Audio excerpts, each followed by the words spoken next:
All right, good evening, guys, and welcome to another live at 9:45. I'm your host, Adam VanOrd from VanOrd Customs, and tonight I'm going to be talking with Wes Brazwell. If you do not know who Wes is, you should, because he builds some amazing, cool custom scale trucks. If you haven't been following him recently, he has been doing almost all of his work on YouTube, and I will get him to shout out his YouTube channel for you. And he's doing tutorials and online YouTube build threads, and his stuff is off the charts cool. Currently, he's been working on some weathering techniques, and hopefully we can get a tip or two and we can see what's going on there. So before we get started, a couple of housekeeping pieces here. First off, you can find me all over the internet. Instagram, VanOrd Customs, Facebook for VanOrd Customs, on my website at vanordcustoms.com. And also on YouTube, if you've missed any of these live at 9:45s, if this happens to be your first time tuning in, you can get all of the back episodes over on YouTube. That's where I tend to post them back up for easy cataloging and reviewing if you so choose. I definitely would appreciate each and every subscriber over on YouTube. It helps. It helps a little recognition on my end for putting the work into getting them over there for you guys to see. So, other than that, I do have some more guests lined up in the future. Next week, I believe, is Burt Melchner. And guys, I apologize if I seem a little scattered tonight. I literally just got home from the fair. The fair is the local thing that's going on, and we kind of decided that tonight was the best night to go. And I kind of rushed it back. So, with that being said, if I seem a little rushed or off or something going on, that's kind of what happened. I just rolled in, fired it all up in, and taking off on what I've got going on. Anyway, back to the topic at hand. Burt Melchner is, I believe, next week on Thursday, and then the following Thursday I will be live from East Coast Scale Challenge talking with Matt Lockwood and Edward Picola, who are the people who put on the East Coast Scale Challenge, and they do a phenomenal job. I am going to get ready to get this fired up with Wes. Let me find him and bring him in, and we'll start the interview here, guys. All right. There we go. And he's coming on. I don't know about my volume. Seems to always be a little wonky.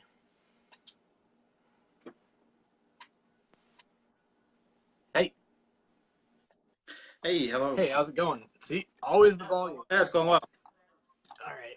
So, how about we just fire this thing off with, tell us a little bit about yourself, man. Okay, so almost 45 years old, born in Northwest Florida, and moved up here for my work. And I work for Air Products. I'm a senior data systems engineer, and I'm the vice president of EPA Crawlers, which is our local club here, and a member of the SORCA Rules Committee, Nice. which I just joined this year. Awesome. So, how long have you been in the hobby as a whole? So I got into RC in about 2008, but that was in helicopters. And that was before all the drones and stuff. I spent about 2 years with that, and then I decided to sell it all and bought my first rock crawler. Okay. All right.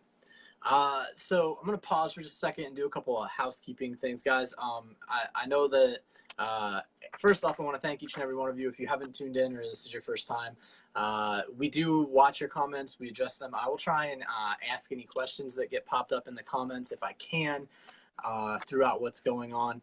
Additionally, I'll try and pose some questions to you as well, so you can type that in and your answers and kind of keep this a little bit interactive. And then lastly, the only other thing I'd like to ask from you guys is to share this feed to your favorite crawler group. That will help bring some people in and get the conversation sparked, and it's more fun for all of you who are watching as well. So, Wes, I'm going to pose this question to you and the group who are watching. What or who got you into the hobby? Well, so I was saying, I was into helicopters, and that was before they had the self-guiding drones, things that you just throw up in the air and they fly themselves. So I spent about 90% of my time fixing the helicopters after I crashed them. Right. and as much as I enjoy working on things, it got a little Hmm. old. I was watching an episode of Stacey David's Gears. I'm not sure if you've ever seen that show, but Absolutely. it's like it's a pretty good repair show. I'm not even sure if it's on I anymore, just but want to watch him they had drive that big, like, what is it, Sergeant Rock or whatever. yeah, I Oh, think that yeah, he was like it's building it, Matt. and then his show got shifted to another channel, and then I keep like Yeah, checking back in, but I've never seen like a run video of it. no, so anyway, they had an AX10 on the Yeah. show, and it was just uh, just a few minutes of it, and I think they ran it around in the yard. And I just said, that's the coolest thing ever. And I decided right then and there, I sold all my helicopter stuff and went online and bought all the rock crawler stuff. I got an AX10 and kind of took off from there. Wasn't long after that, I was like, well, what do I do with this thing? I was trying to find, things to do. And I found the local club, the EPA crawlers. Right. And they were having either their first event or one of their first events partnered up with Garden State. Okay. And so I went with that, and it's just been, I don't know, downhill or uphill depending on how you're looking at it since then. We'll So go with uphill. I like to think that we're all getting something good from this hobby, so we'll go with uphill. yeah, exactly. Uh, what was your first hobby grade RC? So if we don't count helicopters, then it was the AX10. Okay. Now my first RC was when I was a little kid, and I got the Lobo 2 Okay. from Sears. I'm not sure if you remember that or know about it. It's a little rear-wheel drive, small buggy. Okay. And I remember I got it for Christmas, and I was so excited. I went down and went to my bedroom, shut the door, and about an hour or so later, my mom came in, just absolutely going crazy because I had torn the whole thing to bits. It hadn't even been driven yet. And I said, well, I said, I just wanted to know how it works. Don't worry, I can put it back together. I'm not even sure how old I was, but I got it all back together, and I beat the snot out of that thing till it finally died. And I several really crappy paint jobs, and I think some LEDs. That was about the extent of what I did on it. But that was the first RC. I probably wish I could find another one of those just to stick it up on the shelf, but I'm not even sure where you'd find one. I think the only place you can find stuff like that is either eBay or Mike Kirby. So. Okay, you're probably right. What if you weren't in RC? What do you think your hobby of choice would be? Um, my hobbies kind of tend to bounce around through the years, and this is the one that stuck with probably the longest. But probably a little more into hot hatch cars and car shows. I probably read a lot more. Yeah. I'm not really sure what I get into, but that's the two things that jump out at me. Yeah. I would love to say that I would read more, but I totally wouldn't. I've never been a huge fan of reading. I will read with purpose. Yeah. Like, so if I'm reading page upon page in a build thread or something to find out how to do something, I'll read for days. But just reading for pleasure, like, it just puts me to sleep. So I don't know. Yeah, I love reading, but I've gotten into podcasts here lately. Nice. And so it's either all my time is spent building, and I can just put a podcast on in the background. I thought about getting Audible. I might end up doing that one day, and that way I can kind of do the best of both worlds. And yeah, I thought about that too. I did the podcast thing for a little bit. So let's move into the next question. Kind of one of those obligatory questions that I ask most people: big tires or small tires, man? I think it depends on your definition of the big tire and small tire. I've heard so many people, say different things, but I mean, the way I look at it is a small tire is a 155 or maybe like a sub 4-inch 1.9. Yeah. To me, that's a small tire. And a big tire is like a 4.7 or larger, like a 2.2, or even some really big 1.9s. And I think the 4-inch to 4.7 is probably about the best range for your general trail or comp. You get into the ultra scale looking at class 0, stuff like that, then obviously you want to get into something less than 4 inches. But you're going to find the most choices in that 4-inch to 4.7-inch range. Right. And I think that's probably the best for me. Okay, perfect. Brush or brushless? Huge brushless fan. I have all out of all my trucks, the only one that's brushed is my Pro Rig, Okay. and that's it. You just can't do anything but that. That's it's just going to work the best with brushed.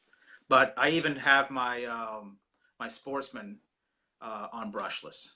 So I didn't really want to get into that. I know we're way off of Yeah. scale, but my bags are packed and up in the garage. I'm leaving for nationals tomorrow, so Awesome, I man. guess that's on my mind. No, like, But and so I think yeah. that's one of the cool things. So I've had some people who have been into comp crawling on. I've had numerous people who are into scale. I'm glad to see that you dabble in both worlds and that you definitely very much have both ends of that spectrum alive.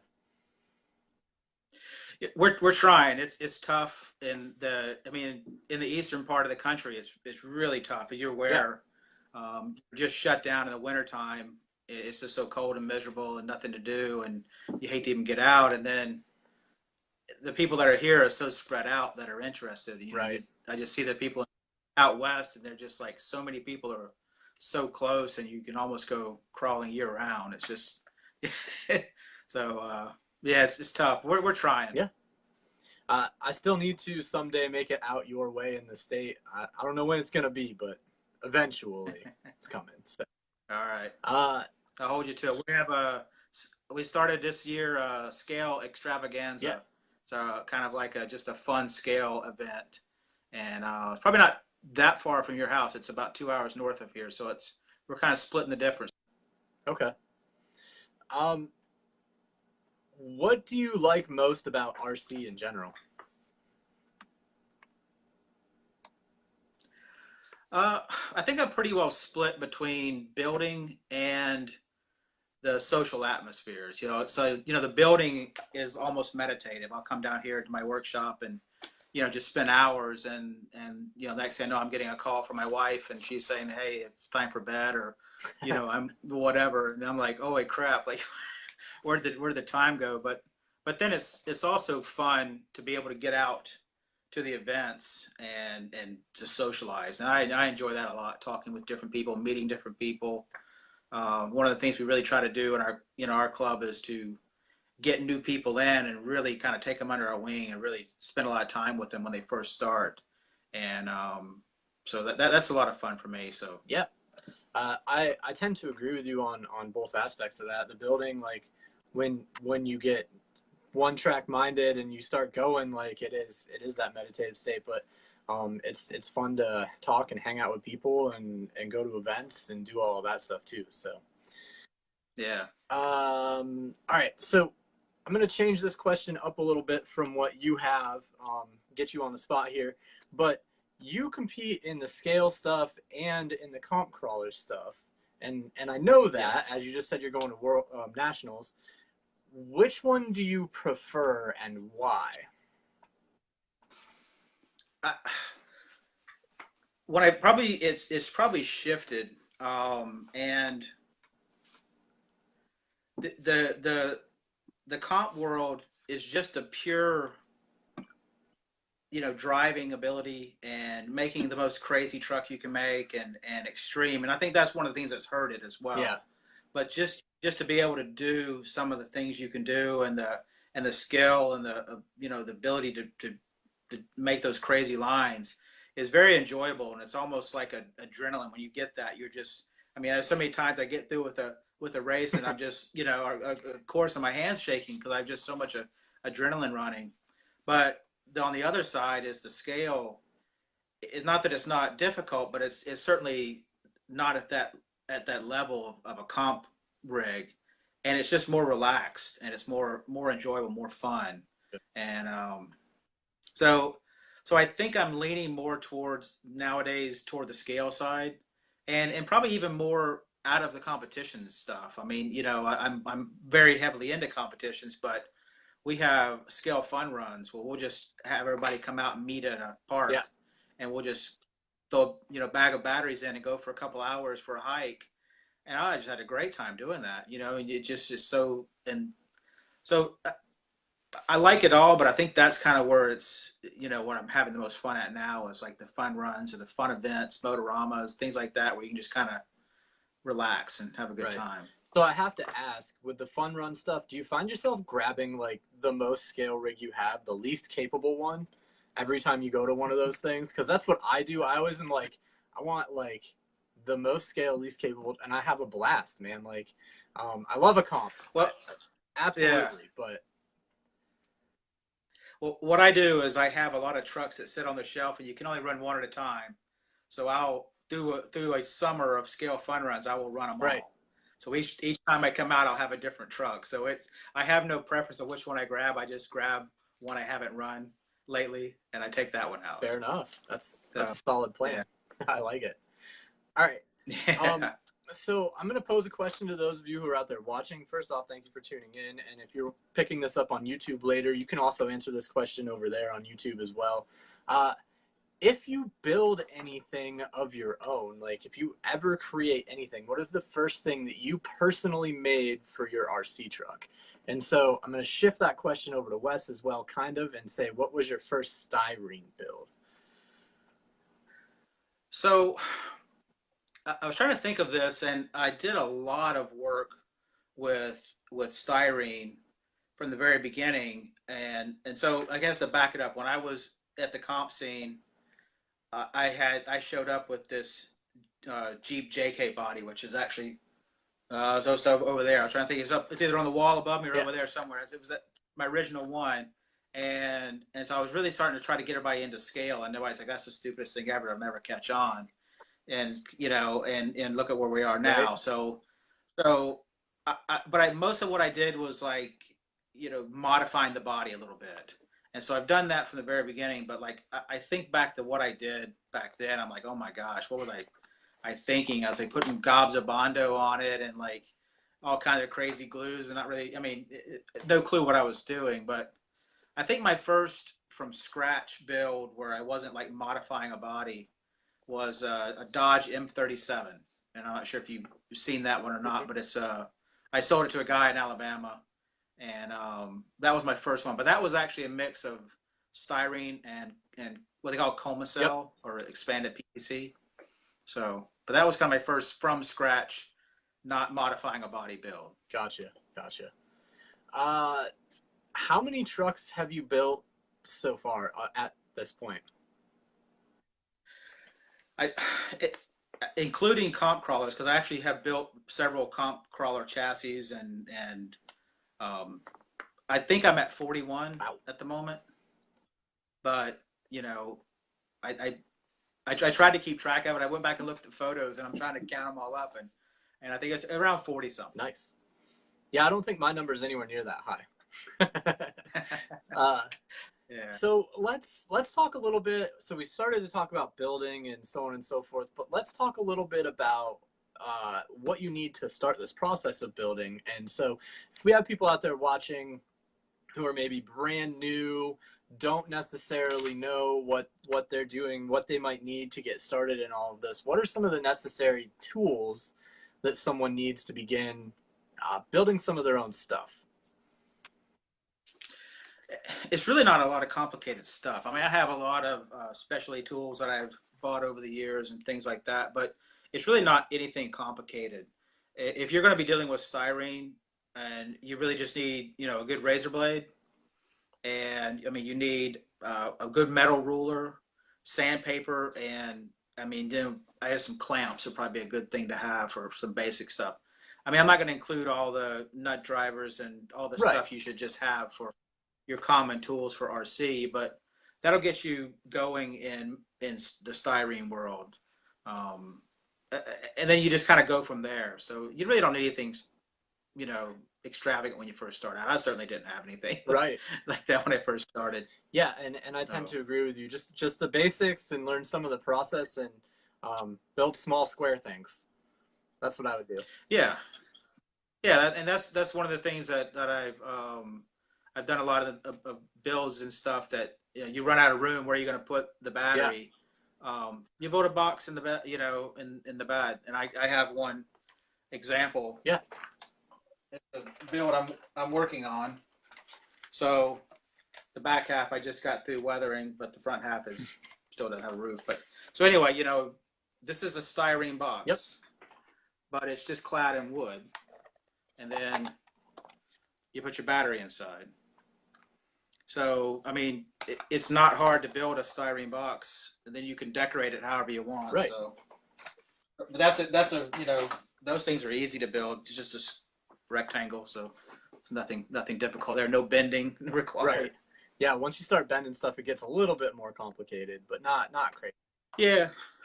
Yeah. So you said that you've purchased some specialty tools and things like that. What are like the top 2 tools that you cannot live without? Like things that other people might not have, but you just like you found that's what works for you and that is the thing that you need. So, I mean, a pair of dividers. Okay. These are extremely handy. The other thing isn't really a tool, but it probably should be for the U.S. And I'll get on my soapbox for a little bit, but switch to metric. Holy crap! It's just your builds will just be so much easier if you get rid of all the fractions and stuff. It's just light years. So I got rid of all my standard rules. I switched to metric. I kind of forced myself to do that. So, but the other thing is these little bitty files. You have an assortment of them. And this is I literally just like a cheap, probably a Walmart set or something. I make wherever. Yeah, I have the exact this same one is yeah. This is like a diamond, a triangle. Yeah. But they have flat and half round and stuff. And I have just a huge assortment of files. And that's probably one of the things I couldn't do without. You can do so much with those things. And then you can get crazy little specialty tools, like if you wanted to hold something and it not fall off, and you get a fancy clamp that once you clamp a little small part onto, it ain't going anywhere. You can do whatever you want to with it. So I mean, it's all kinds of little things like that. Yeah. Versus trying to hold it with a pair of pliers, but. Awesome. So, yeah, that's some of them. Yeah, that's where. And a Dremel. A Dremel. Yeah, a Dremel is like the workhorse of RC, man. It is. So, all right. Let's move on to the next question. And so it's one of the things that I try to ask everybody that I talk to who's well-versed in styrene and custom building and so on and so forth. What materials, wait, hold on. Sorry. What are your favorite glues that I've got like notification after notification from one of my chats. I'm sorry to everybody who's watching. Not a but problem. it got me this time. Anyway, game face. Now back to what we're talking about. What are your favorite glues for working with styrene? I know there's a lot of options out there. What are you using? Well, what I'm using for styrene is clear PVC cleaner. It's got the same active ingredients that are in the official styrene solvents, but it's fractions of the cost. So you can get a big, you can go to this hardware store, and there's no local hobby shop near me. Like the closest one's almost an hour away. So I can go down to the hobby shop or the hardware store and buy a big giant jug of clear PVC cleaner, and I just put it into one of these little squeeze bottles with a needle on top. It's got a little tiny needle in there, and you can stick it in close and put the solvent in it, and it works. I think just as good, if not better, than some of the name brand solvents. Yep. The other thing I've been doing a lot lately is CA glue, but CA glue doesn't really work well on styrene, obviously. But what it allows you to do is to progress forward with the build without having to let the part completely dry, because you can take two pieces of styrene and put them together with solvent, and they will hold together, but they really don't bond until about an hour, where they get really hardened. And so like in about 30 minutes, you could probably still break it apart. In about an hour or two, you're gonna have to cut it apart. But if you put it together with the solvent, and you just put a little bead of CA glue on the back as a backer, and then have some activator to instantly cure the CA glue, it kind of works as a clamp. Right. So I've been doing a lot of that lately, and I don't back any of my joints anymore. I used to back them with all 90-degree angles or build it up with styrene and stuff, and I just back it with CA glue, and it's super strong. Works very well. That's awesome. That's a great tip, But man, because I've always backed like anything I was building that was like a butt joint. I've always backed with like a square piece of rod or something like that. yeah, And so if you I mean it. Yeah, the only reason I would do that is if I was going to round the corner. You just needed the material right, there, but it's the joint together. If you get a good, and the key is to get the joint perfectly tight with like no gap. yeah, And so if you have a gap, solvents aren't going to work. So it has to be perfectly fit together, and then you put the solvent on. But there are a lot of other glues that I use. So I mean, like shoe goo, two-part epoxy, metallized epoxy. One of my favorites is plastic putty epoxy. yeah. It's you can it forms like a plastic. You can sand it and mold it. And then I use a Loctite GO2 for putting windshields in because it doesn't haze up the window like there's a lot. I have boxes of glues and stuff, but my two favorite are the CA and the clear PVC cleaner. Nice. I literally was looking for a pen because I want to write down Loctite GO2. Like, I'm learning over here. You'll have to watch YouTube later. Then we'll see Exactly. That's exactly what's going to have to happen.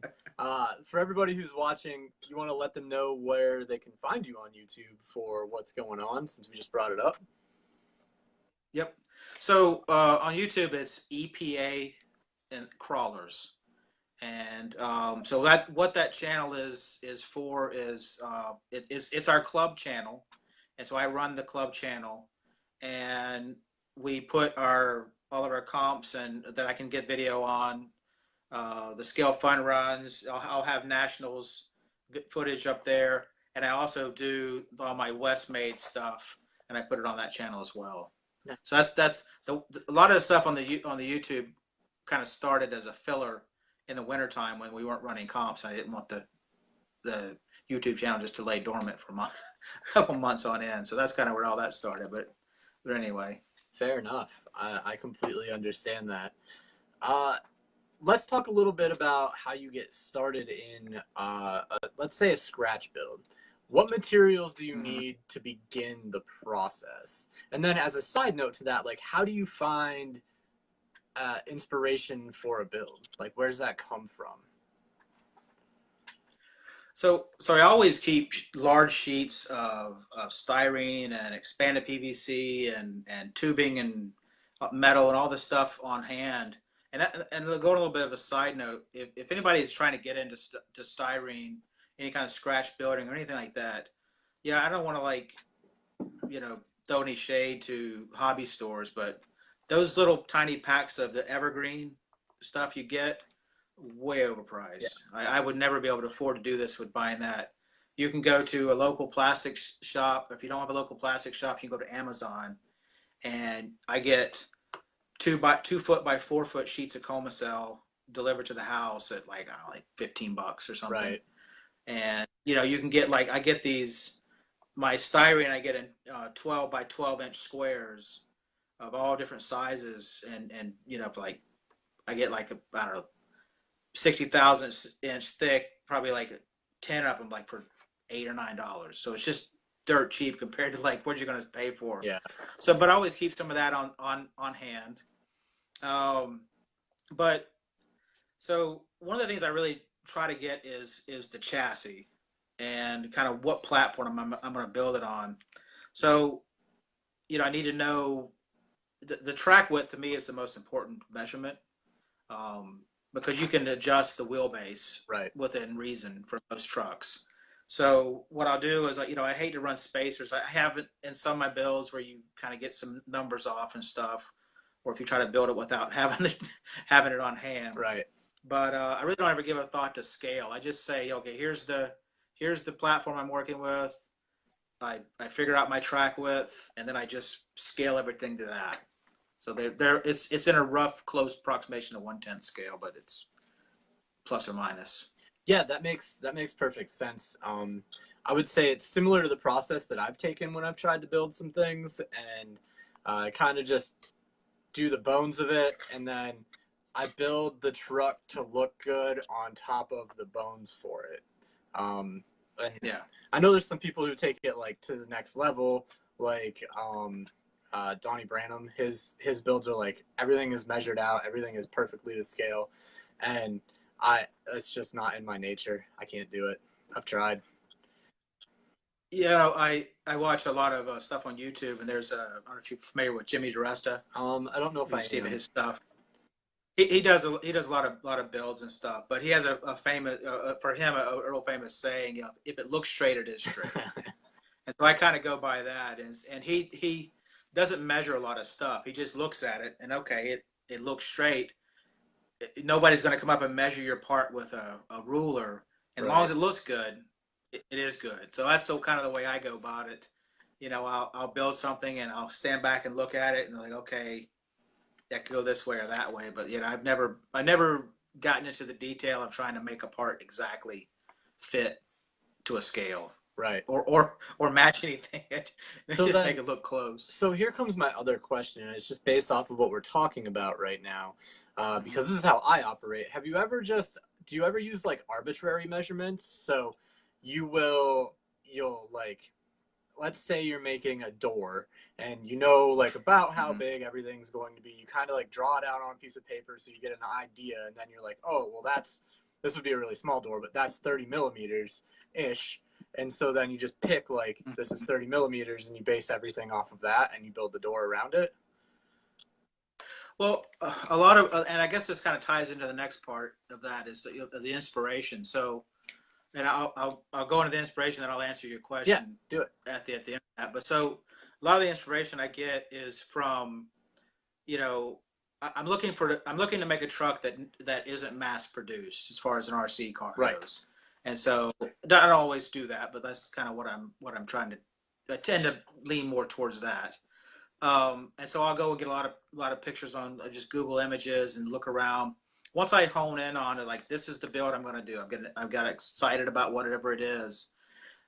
What I found is in general, most builds have some type of a drawing, with measurements and like a side view, a top view, front view, that kind of stuff. Drawing. Usually it's not a great one, but it's pretty decent.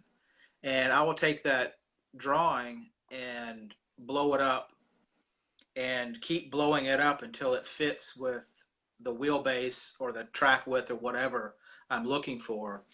And then I'll take that and then redraw it onto some graph paper. Gotcha. So, well, I'm working off of, kind of a real measurement, but I'll kind of fudge things here and there. But I don't really, I hardly ever just sit down and start drawing from front to end. I usually am taking almost like an existing sketch and then copying it from that. Gotcha. So when I did the tri-van, I just literally sat down and I was like, I'm going to draw the cab. And I just drew it out on some cardstock, and I drew it like 8 times until I got it to what I think was okay. And it's not perfect. Mm-hmm. It's definitely not 100% to scale, but it looks fairly decent compared to the real one. And so that's how I did it. But the diagrams you're talking about didn't exist for that truck because it's so rare. Yeah, that's probably a little more difficult than. I mean, the ones I'm building are obscure from an RC standpoint, but they're not like obscure from a vehicle one-off type thing. So, right. So they're a little easier to find. Yeah, well, I didn't realize how deep I had gone like down the tunnel. I had to like dig my way back out. Like I was in way over my head. So I'm just happy it turned out halfway decent. So yeah, I would like to see that in person one day. Yeah, you should come to East Coast in 2 weeks. Yeah, maybe. So you've been posting a bunch lately about some weathering techniques you've been experimenting with, and I saw one where you were posting like before and after pictures, and I know you just worked on a video. I'm not sure if it's up yet. Last time we had talked, it was maybe not quite posted yet, but it was in the process. Can you explain this process a little bit to our viewers? Like you're using hairspray and some weird stuff. Like what's going on here? Yep. Yeah, I just finished the edit like right before I came down here, so I haven't posted it up. So this is the little piece I was working on. Yeah. I don't know how well you can see that. So the top part is, non-weathered, and the bottom is weathered. Right. So what and I am extremely new to this. I mean, I've never weathered anything before, and I just kind of picked it up by watching other, you know, watching a lot of different. I actually watched a guy that was building tanks. Yeah. And so I got a lot of tips from him. But the hairspray is a chipping effect. They actually make a chipping medium. But what you're doing is so if you imagine you take the panel, you spray it with like a rust color. Right. And then you spray, once that dries, you spray hairspray on top of it, of the paint, and then let that dry. And then you would spray the green on top of the hairspray. And so what you do is hairspray is water soluble. Otherwise, you'll better wash it out of your hair. So you'll come through with like picks and you know stiff bristle brushes and then you get like a coarse paintbrush with water. And once you break that top surface of paint, just kind of scratch it up a little bit and sandpaper, whatever you want to do. You just take the water and you just keep going back and forth, rubbing that brush with the water. And eventually that water will seep down underneath that paint and start dissolving that hairspray. And then the paint will just start flaking off. And so it gives that rust effect. If I get it with the camera. gets that rust effect like right there. So it looks like it's, like old paint chipped off. Right. It does a really good job. That's the chipping effect. I went a little bit more with this. I went with a gray primer and then hairspray, red oxide primer, hairspray, orange color hairspray, and then the green. So it's got multiple chips in here. So one will break through, the other one won't, and it'll kind of go this way and go that way. So it gives it a more depth. Right. And the other, then there's other techniques using oil. So you'll see there's kind of a patina on this. And what you actually do is you take like multiple different colors of oil paints, and you might have seen like a polka dots. You just put little dots of oil paint all over, and you take a brush that has a little bit of thinner in it, and you just lightly drag that brush back and forth. And what you're doing is you're blending all those oil paints on the surface, but you're never blending it into one color. So when you look at it, it's got the colors you start off with, like blue, green, tan, red, and brown. You put all those dots on there. When you blend them all together, it just kind of gets this brownish dirt color. But it's not just brown. It's got a hint of blue and a hint of red and a hint of green. And you can't really tell that it's red or blue or green, but you can kind of give that. So it gives it depth to it. Yeah. And then, so just a couple of different effects. Like I said, I'm extremely new to this, so I'm learning quite a bit. But it's fun. It's been fun. No, and it looks killer, man. Like, it looks very realistic. Where a lot of times you'll see people do stuff and it'll be like uber rusty, and that's not usually realistic, or like very defined rust. Like you can tell like they went here and did it, and then here and did it. And I like the randomness and the difference. I don't know how well you'd be able to see underneath there or not. Yeah. You see I have mud. I'm starting off with mud. Yeah. So that's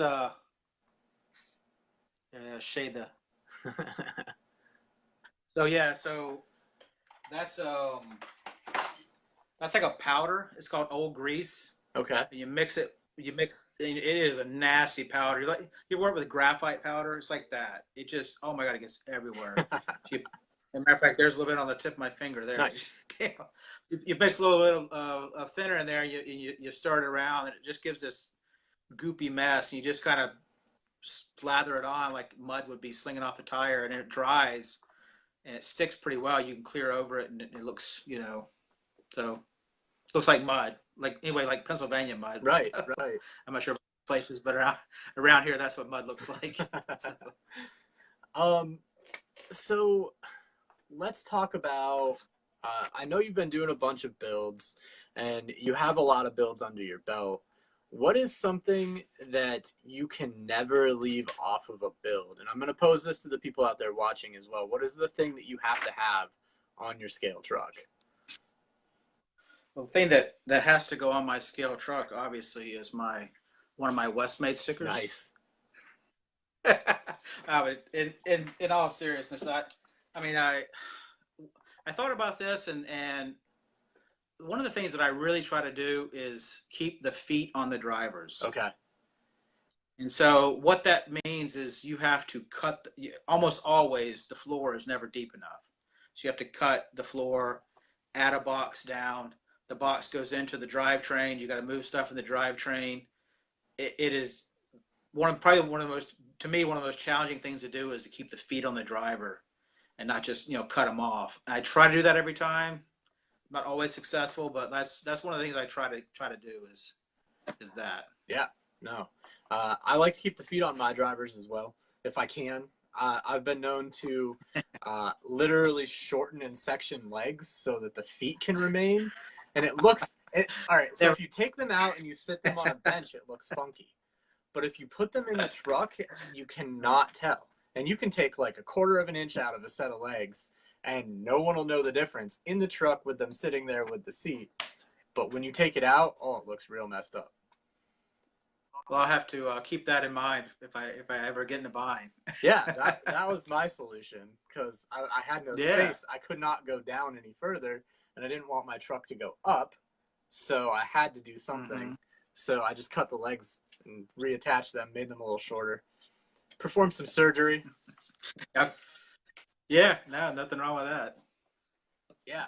So you've been building, and I know we kind of talked about this. You've been building a lot of like one-off custom builds lately. How do you plan like from the very beginning to the end? Like how do you do that process? So I know like you go and you get your inspiration and you come up with what you want to do, but where does it like what's next? And then like how's that transpire? So the next thing after I got the inspiration, and I at that point I probably have saved 40 or 50 pictures of different trucks and views and things that that I want to try and incorporate in the build. I will take and make my full size sketch, and I have some 11 by 17 graph paper, and I will sit down and draw out a full size version of the truck with where the tires are going to be, what size tires I'm going to use, and everything will be exactly the way it needs to be. And then I would start to sit down and say, okay, well, what's the platform? Then I'll just start buying the stuff. And I have these big plastic boxes I keep over there for my active builds, and I'll just start chunking parts in there. I'll order stuff up. Well, I need one of those. I need one of those. I need some of this, and I'll just start collecting parts. Once I have what I feel like is enough parts to start, then I'll sit down and start building. A lot of times I'll buy a used SCX-10 II. Right. I mean, people buy those all the time, decide that's not the thing they want. The only thing that's on them is a little bit of dust. You take them, you buy them for cheap, you take them apart, you rebuild it, replace any bearings or anything that needs to be replaced, clean it all up, and then so it depends on what I'm doing. The Vetera, which is the green truck back here, that's a Vetera Ascender, and that I had to build because it came as a kit. Right. But so then I just start building the bodies and building the different things and getting everything put together. But gotcha. Next question is an interesting one, and so I know that you've taken kind of a slightly different approach to this than most people do, but do you prefer the forums or Facebook, and why? And I say you took a different approach because you're trying something that not a lot of people are doing with the YouTube build series stuff. So yeah, I mean, the forums are really nice, and I do like the fact that they're there, but they're a huge time suck. That's one of the big problems. I think you alluded to that. You can sit down in a forum, and then next thing you know, it's time to go to bed, Right. and you're like, holy crap, I just want to do something tonight. The nice thing about Facebook is it's quick. You can just kind of scan through, see some pictures. I mean, the bad side of Facebook is a big giant cesspool right now. It's a horrible place to be. I spend probably most of my time hiding crap that I don't want to see, and pretty much if it's not RC related or family related, I hide it. I don't care anything about what either side you're on. I'm just like, I don't want to hear anything about it. I just want RC on my There Facebook. you go. So so I like the Facebook because you can get to a lot of people. Like you can get to people on Facebook, get them interested in things that they may not have been, because the only people going to forums are the people that are already interested. Right. So that's the plus of Facebook. But I've just recently started getting onto Instagram, and Wes Made on Instagram, by the way. So Wes_made. There you go, guys. But Go to Wes Made, follow him. there you go. But so, I mean, the Instagram is really nice because you can throw up some pictures. It's usually really nice and friendly. There's not this whole crap going on there. Right. Hopefully, it doesn't turn into a big, cesspool like Facebook is. But the bad side about Facebook is that it's impossible to like archive and go back. Like I can't even find my own stuff on Facebook. I'm calling up a friend in the club. I'm like, can you send me a link to this? It's my stuff. I can't even find it myself, and I even, that's even what, like, I hashtag everything Wes Made. Even with that, it's nearly impossible to find. Right. Instagram's a little bit better, and the nice thing about the forums is it's there. You can go back and archive. The problem is that they're kind of a dying breed. But YouTube at the moment is seemingly where it's at. And it may not be for long, but it's pretty popular. And the nice thing is you can easily get to all my stuff. You go to my specific page, or the club specific page, I should say, right, and see all the West Made stuff, all our club stuff, and we can use that for good advertisement for our club. And so each one has its own ups and downs. It's not, I use them all.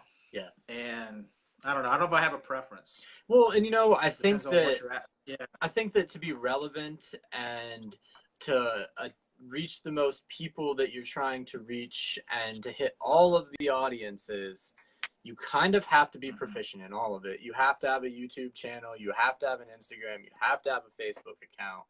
The forums are really important. It's probably one of the areas that I lack the most right now because of exactly what you said. It sucks a lot of time away because it's so interesting. Like if you've never been on the forums, go there. Please go to Scale Builders Guild, go to RCC, read it up, because there's just so much knowledge, but you get lost in it. That's the bad part. So, yeah, pretty much the only thing I'm on now is Scale Builders Guild, and I still go to RCC, but that's only because that's where the Sorka Rules Committee discusses things. Right. That's the only thing I use at RCC anymore is for the rules. Yeah. But like Scale Builders Guild is a good place. I try to stay active in that. I go there for inspiration. There's a ton of people there. So yes, some incredibly talented people over at Scale Builders Guild. Yeah. Masters of their craft for sure. And nice guys. They're all really nice guys too. Yeah, that was the other thing I love about over there is that you'll get people that comment on your stuff, and it's usually almost always positive. And I've seen like almost no negativity over there. It's amazing. Yep. So it's a very welcoming community, and they want to support and help you, and it's great. So let's talk a little bit about YouTube. And I know that you've switched primarily to doing almost all of your stuff.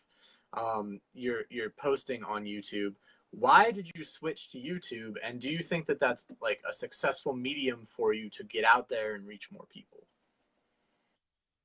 Yeah, so originally, we still have our own internet forum site ourselves. It's EPA Crawlers Forum. Yeah. And we posted everything on that for years. And I had tons of bills and all my, I mean, just like I was doing on YouTube, put all my bills on there. Everything was well documented. And that started dying off. And but we were still kind of keeping it up. And then the whole photo bucket thing. I'm not sure if you got caught up in that or not, but like, I think that's the thing. you go onto forums now, it's just a mess. Yeah. So so when that happened, it's just like the heck with it. I just stopped putting anything on, and I was just doing some bills and just taking pictures and putting them in my folder and not doing anything with them. And then finally, I started putting a little bit on Facebook. And like I said, you can put it on there and it's nice, but you can't really find it, and it's like, it's no good archive. And so yeah, I was building the a build, and I said, you know what, I don't want it to get in the way of me building and having fun. So I just stuck a camera up above me and turned it on. Yeah. I just put it all to 10 times speed, put some music to it, and threw it up there pretty much unedited. And I did the whole build that way. And everybody's like, "Oh, you should talk." I'm like, "Oh my gosh, that's what a pain in the butt, And then so I just kind of slowly got into where now I got building the intros and talking through it and thinking about like how to, I'm not just coming out here just to build. I'm like, okay, what am I going to build that'll be a video now? Right.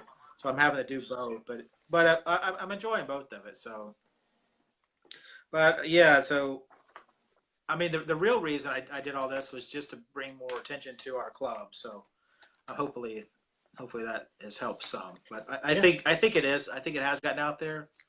I mean, I don't know, when I first started doing this, so we probably had like 25 subscribers or something, and it was just local people or whatever. Right. And I think I checked just before I came down here, it was like almost 470. Nice. And that's not a ton for considering other people, but like for what I've been at it, I feel pretty good about it. So, and I mean, one of the I'm trying to do other things to try to get our the name out there and get the recognition, because there's people all over the world that are into RC. Oh, yeah. And need to be able to hook up with people. I'm doing a collaboration. I'll go ahead and do a little plug right here. Do it. I'm doing a collaboration with RC Every Day. I'm sure people have seen. I stepped out of my rock crawler,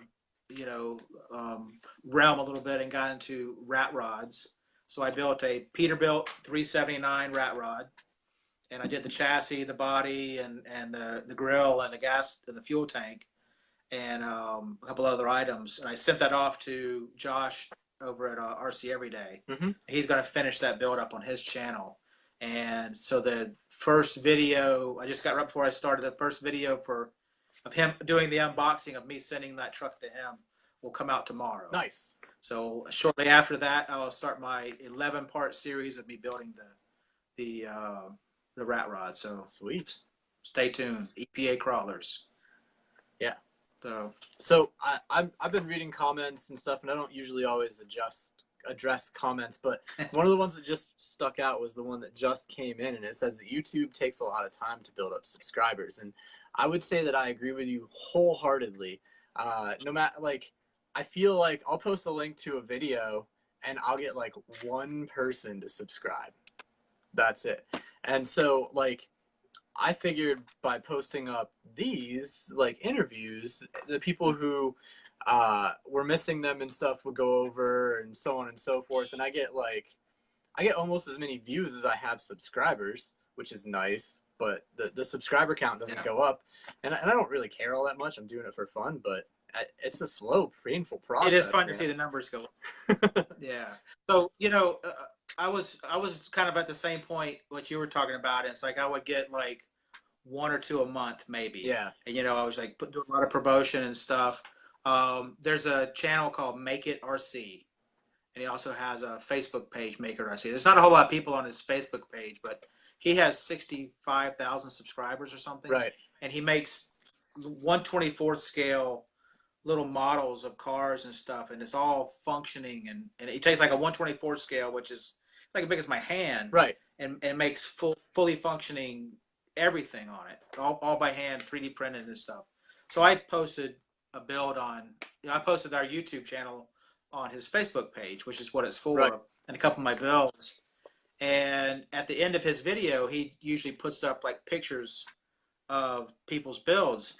So he actually spent a few minutes talking about our YouTube channel. Yeah.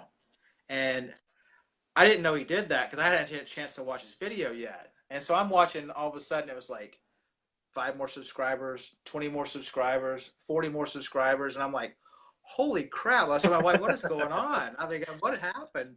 And then I watched the video, and at the end of it, it was there. And I went from 280 something subscribers up to almost, probably, I got about 200 subscribers just from that one little mention on the channel. So it really just takes a little spark to get it going. Yep. I'm hoping that my collaboration with RC Everyday will get that going a little bit more. I'm close to my 500 mark, and my goal is to reach 1,000. So that's what I'm really hoping for, and hopefully we'll get there soon. Yeah, man. My goal is 1,000 too. So we'll see where I end up. I'm like half of where you're at, but I haven't put in the time. So I really just like resparked it over the summer here. It's only been like 2 months. So I've been working at it, and I've been having a blast editing video. I don't know if you enjoy the editing process, but it's been fun for me. I didn't at first. I didn't at first, but I'm getting into it now. Yeah. But I did just download Premiere Pro, and there's so many options. It's very intimidating. Mm-hmm. I'll figure it out, but it's intimidating. All right. Yeah.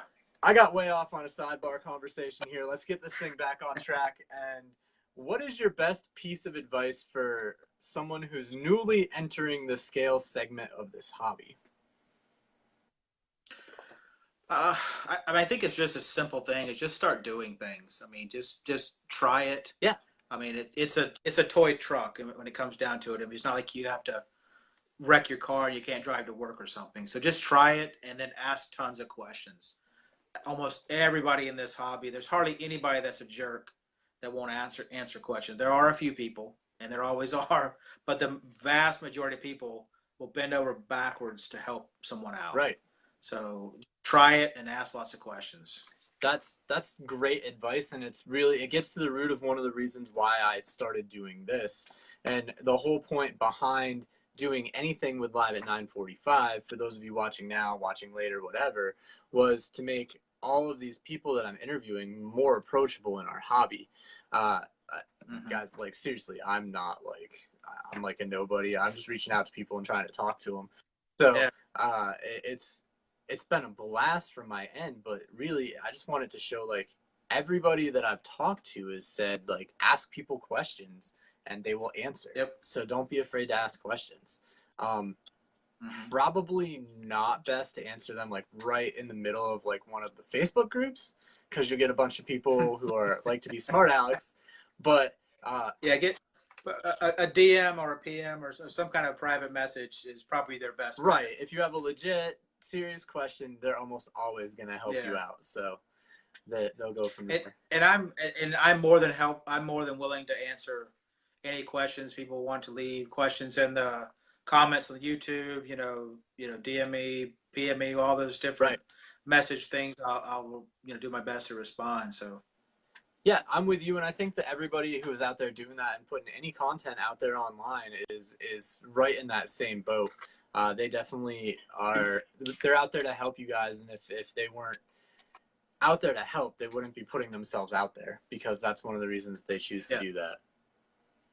So, all right, I'm going to shift and say, who are some of your influence in the scale crawling segment of the hobby? And if you were picking someone to have on the show, who would be your pick? So I kind of mentioned it before, is that I get a lot of inspiration from like the building side of things. I mean, I look at vehicles a lot different than most people. Well, maybe say people that are builders, I think, look at trucks differently. You look at the details and how they're put together. Yeah. I get a lot of inspiration from the stuff I see on Scale Builder Scale, and that's mentioned before. That's a very good place to go. I think if I had to pick somebody, I would pick John Zorn. Okay. He goes. I know him as Quirk. He doesn't have a huge social media presence. He's part of our club here, but he has built probably twice as many trucks as I've even thought about building, and they're just amazing stuff. What his thing is, just being able to just to take. I'd love to see his shop. I've never actually been to his shop for it. It's got to be just full of everything, because he just Yeah. takes the most random parts and makes it work.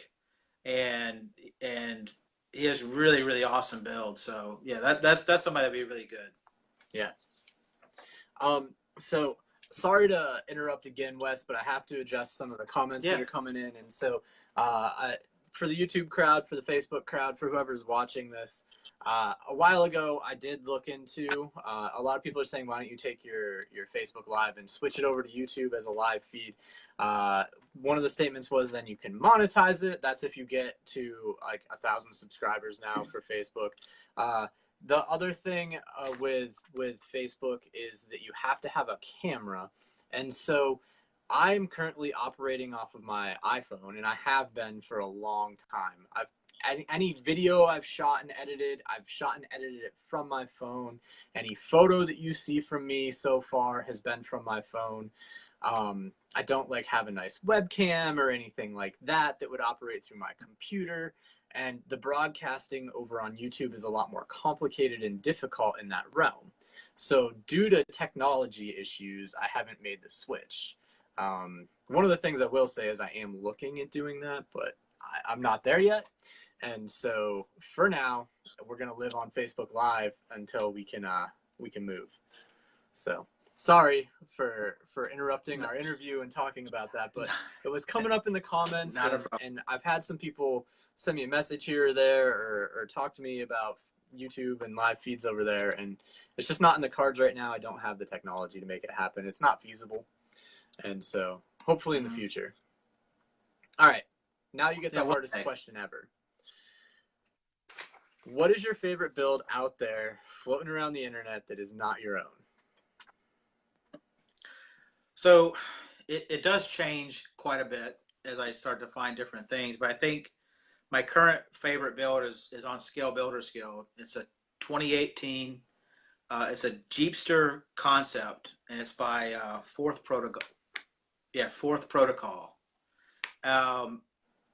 It's not flashy. It's not one of the ones that's super, out there and crazy. Right. But I can see the level of detail he put into that, and know how difficult it was to do what he did. And to me, that just blows me away that he's able to make it that clean, and look like it's easy to put a bunch of flashy things on and make things like, you don't have to build something great if you're going to weather it and make it all dirty anyway. But if you're going to make it really nice and clean and look like it came off the showroom floor, right, you really got to put some effort into it. And that's an amazing build.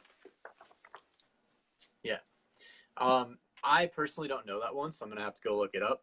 I haven't seen it, but every time someone says something on here that I haven't seen, like I'm always like afterwards, I'm like typing all over my computer, finding what I need to find, because I'm always interested to see what people are following.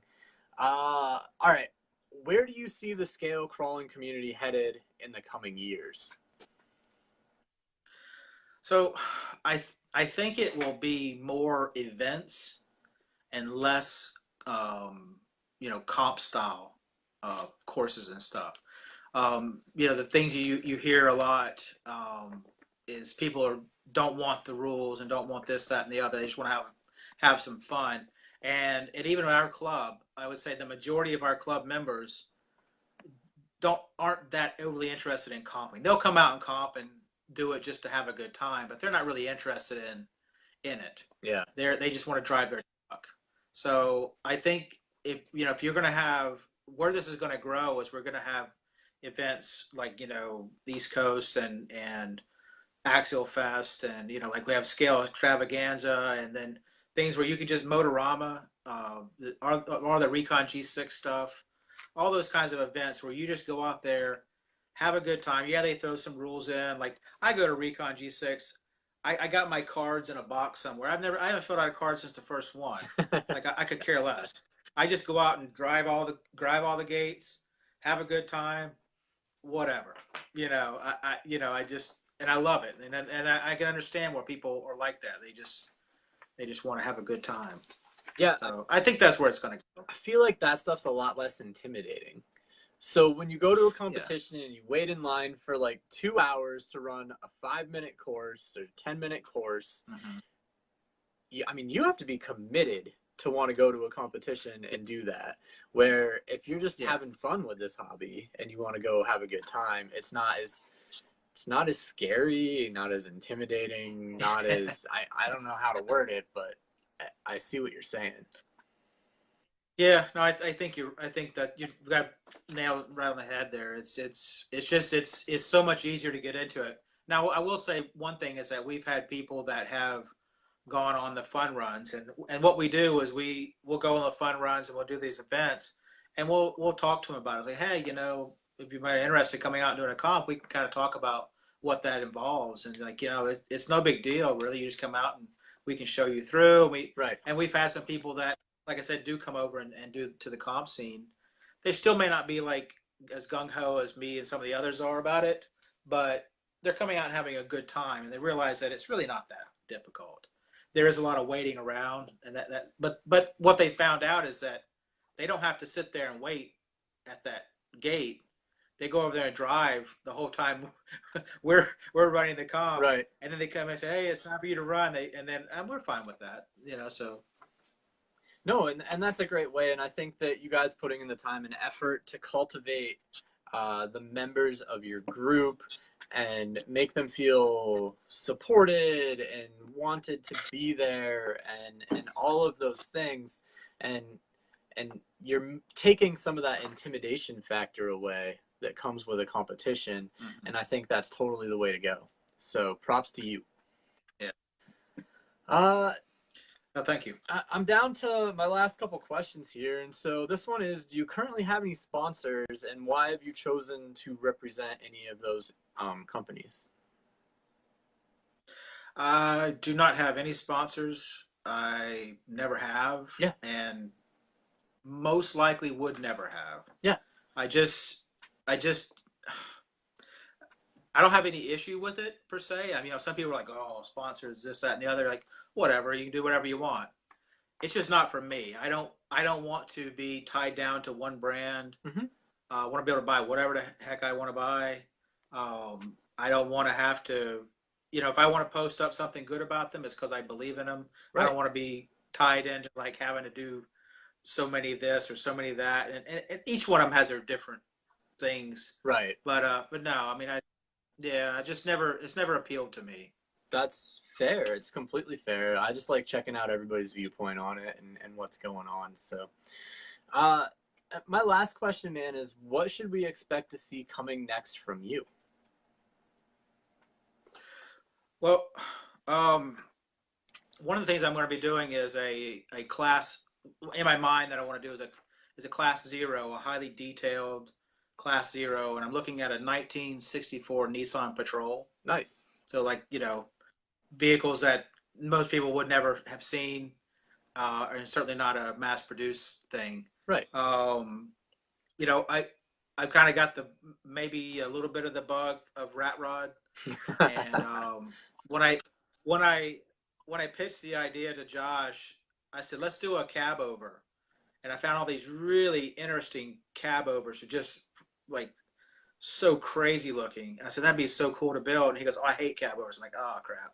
So he actually worked for Peterbilt. So we built the Peterbilt, and that's fine. It turned out really good, but I was like, I want to build that. I still want to build that cab over. Right. So I'm probably going to build one of those.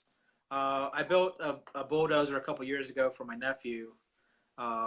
He was 6 months at the time, so maybe I got a little bit, little jumping the gun on that.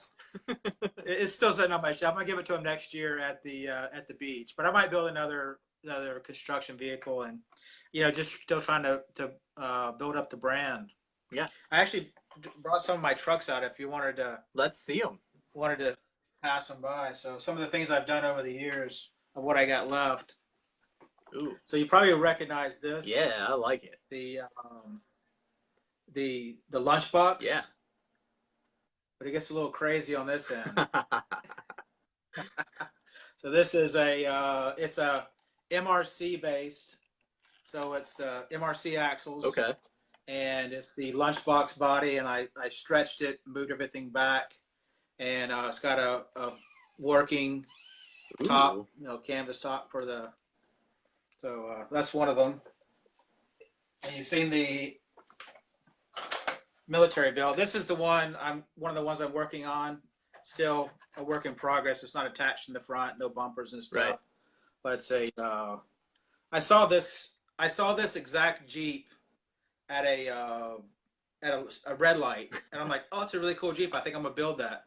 And so I went to the eBay and I bought a Jeep and bought a chassis, and I built it. So that's one. Fair enough. The this is my class 2 comp truck. Okay. So it's I made this into a Toyota 4Runner. Yeah. And put the top on. Actually have a very interesting rear end. Probably can't see it that well, but it's actually leaf sprung with a cantilever suspension. Nice. And it works amazing. So it also has 4-link. So what I did is I pivoted both ends of the leaf spring. Mm-hmm. So most time leaf spring is fixed on one end and moves on the other. So I have it moving on both ends, because when your axle on a leaf spring, when your axle the axle goes back and up, so your wheelbase gets longer when it compresses through the arc. And to keep the rigidity, I wanted a 4-link on the rear, so I kept the 4-link. But that would cause binding. So what I ended up doing was pivoting both ends, so the spring compresses and both ends can go out, and instead of it get binding up. Works really well, and it gets you a lot of extra scale points. Right. That's a great scale point tip. Put those. And then this is one of the latest builds. It's my beach cruiser. Yeah, I watched that one come to life. Backwards. So this one's a lot of fun. It's this is a 2016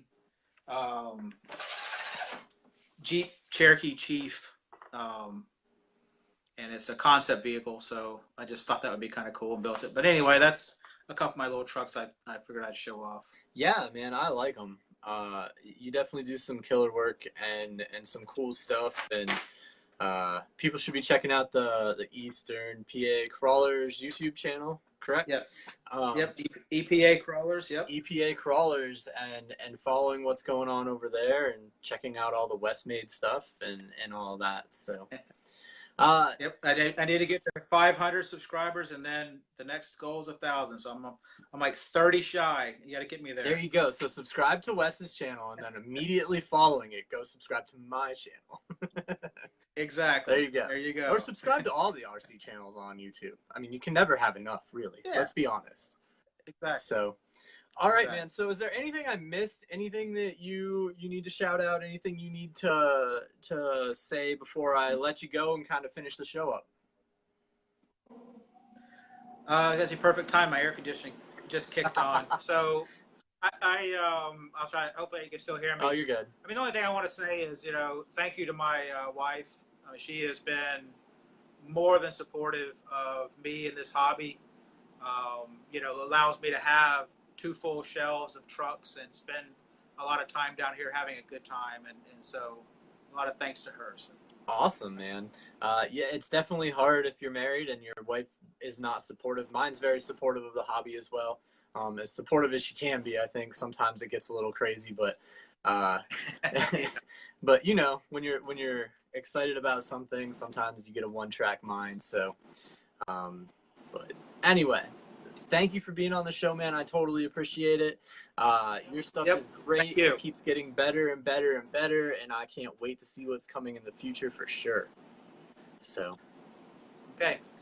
Have a good night. All right, I'm going to let you go and finish things out. So, see you later. All right, bye-bye. Bye. All right, guys, that was Wes Brazwell, and like I said, check out his YouTube over on the EPA Crawlers YouTube channel. He is doing all kinds of stuff, and so it's mostly build related, and he's got like a top-down view and a side view, and it looks great. And so he's teaching techniques. He's got the weathering stuff going on, so if you want to learn something, go over there, watch his builds, see what's up. Additionally, let me close some things out by first saying thank you to everybody who tuned in live and who is tuning in later. If you're over on YouTube, leave me a comment. Let me know what you think. Let me know how things are going on, and so on and so forth. Check out my YouTube as well, VanOrd Customs. Check out my Facebook page for VanOrd Customs, my Instagram, VanOrd_Customs, and lastly, my website, VanOrdCustoms.com. All of those places are great places to check out what's going on with me and what's happening. If you haven't seen these interviews before, I have them all housed over on the YouTube channel. I think there's something like 30 of them now. It's been every week since somewhere in January, like the first week of January. So I'm amassing quite the collection of interviews. I highly recommend going and checking some of them out. Last but not least, I want to talk about who's going to be on next week. I have Burt Melchner. The following week, I am live from the East Coast Scale Challenge with Matt and Ed. They are the guys who put on the East Coast Scale Challenge, and it's going to be a good time. Don't forget to my sale that's going on. Yes, I do currently have a sale going on, so if you're watching this in a timely matter, I have a sale going on until tomorrow night, actually, no, Saturday night. So today's the 9th, 10th, the 11th at midnight. So if you get on, I have a 20% off sale going on VanOrdCustoms.com until midnight on Saturday.